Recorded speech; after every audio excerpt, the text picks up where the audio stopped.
E aí, eu sou o Bill Pedroso, membro do Grupo de Estudos Liberais John Galt, aqui da Fundação Getúlio Vargas de São Paulo, e hoje a gente vai falar sobre polarização. O que é polarização? É bom, é ruim? E por que a polarização acontece? Bom, para falar sobre um assunto desse, a primeira coisa que a gente tem que fazer é separar o que é do que deve ser, ou seja, colocar de um lado o que é a polarização, como ela funciona, por que ela acontece, e do outro lado colocar os julgamentos de valor, se ela é boa, se ela é ruim e por quê. A polarização de hoje em dia acontece porque o país inteiro está sofrendo com a crise gerada pelo governo. O governo está tão desmoralizado que quem continua apoiando o governo, apesar dos apesares, é visto como alguém que está dentro do governo, alguém que está imune a essa crise toda. Alguém que ou está ganhando ou está ganhando com isso. Por que aconteceu essa polarização?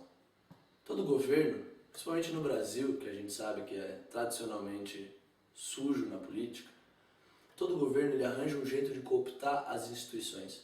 Ou seja, por mais que ele tenha os seus defeitos, ele consegue pelo menos se manter uniforme com o judiciário, com a polícia, com todas essas instituições que compõem e ao mesmo tempo fiscalizam o Estado. O que o PT fez? O PT conseguiu brigar com o judiciário, brigar com a Polícia Federal e brigar com a sociedade civil inteira. Você pode pensar, por exemplo, num relógio. O relógio ele pode até atrasar de 2 em 2 minutos, porque o Estado tem todos os seus defeitos, mas a partir do momento em que as engrenagens começam a brigar umas com as outras, o relógio se despedaça. E aí você tem peças que vão para um lado e você tem peças que vão para o outro. E o que acontece depois disso? As pessoas elas começam a ignorar a sua própria visão de mundo. Ou seja, você não vota mais na esquerda nem na direita. Você não vota mais no PT, no PSDB ou no PMDB. A situação fica tão desesperadora que as pessoas só querem alguém honesto no poder. E o que acontece? Você começa a idolatrar juiz, você começa a idolatrar policial. E o perigo é que você põe em risco instituições que nós temos que são cheias de defeitos, mas que ainda assim nós precisamos delas. Você acaba tendo uma judicialização da política, na qual manda no país quem ainda não foi envolvido por esse ou por aquele juiz em um processo ou em um escândalo, e você acaba tendo uma politização da justiça, onde o juiz ele não segue a Constituição, que é cheia de defeitos, mas que ainda assim o juiz precisa seguir. Ele segue os ânimos da política. A polarização acontece por causa de todos esses fatores, mas ela também faz parte da solução. Esse clima de agitação política evidencia o quão falhas são as nossas instituições. Ele ocorre porque nós temos governantes que conseguem se manter no poder, mesmo sendo pouco responsivos, pouco responsáveis e distanciados da população. O Brasil não é que nem a Inglaterra, onde um primeiro-ministro que perde o apoio da população, que perde a sua legitimidade, ele perde junto com isso o seu poder. E nem como os Estados Unidos, que são presidencialistas assim como nós, só que tem instituições bem desenhadas, como por exemplo o recall, na qual a população pode dar um voto de desconfiança no governante e eventualmente depor o seu presidente, fazendo com que quem está no poder tenha que efetivamente governar e não só investir na sua campanha. Agora, por que impeachment não é o suficiente? Porque para um governante cair, deveria bastar ele estar fazendo um mau trabalho. No Brasil, ele precisa ter cometido crimes que se enquadram em tipos penais específicos, isso precisa ser julgado e ele precisa ser condenado.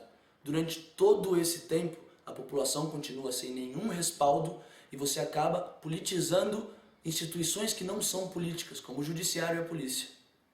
O que deve ficar claro é que nós não vivemos em uma democracia. Nós vivemos sob um governo que sistematicamente desrespeita direitos fundamentais do indivíduo, que desrespeita o direito à propriedade, que desrespeita o direito à liberdade de expressão e que constantemente esmaga a livre iniciativa. E o que é pior, um governo eleito por menos da metade da população, porque muita gente nem vota. A polarização, por definição, se dá de algo contra algo. É você pegar uma ideia e colocar ela fora do espectro de discussão, deslegitimar essa ideia completamente. Ela passa a não ser só mais uma opinião divergente, mas ela passa a ser uma opinião absurda, como é o fascismo e o nazismo hoje em dia. E é isso que é o lado positivo da polarização atual. O que está sendo posto em xeque não é o PT, não é o grupo de pessoas que está no poder, mas todo o modelo de governo que eles propõem. Tanto é que a oposição ao PT, o PSDB, foi expulso das manifestações do dia 13 na Paulista.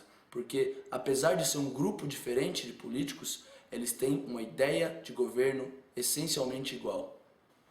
Ou seja, existe um lado ruim da polarização. Nós corremos o risco de ver uma judicialização da política e uma politização de instituições não políticas.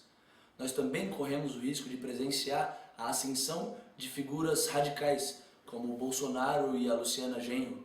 Mas a polarização, em sua essência, é boa, porque o que está sendo realmente questionado não é um político ou outro, não é um grupo de poder, e sim uma ideia. A ideia de um Estado grande, a ideia de um Estado controlador e a ideia de um Estado invasivo. E isso deve sim ser deslegitimado.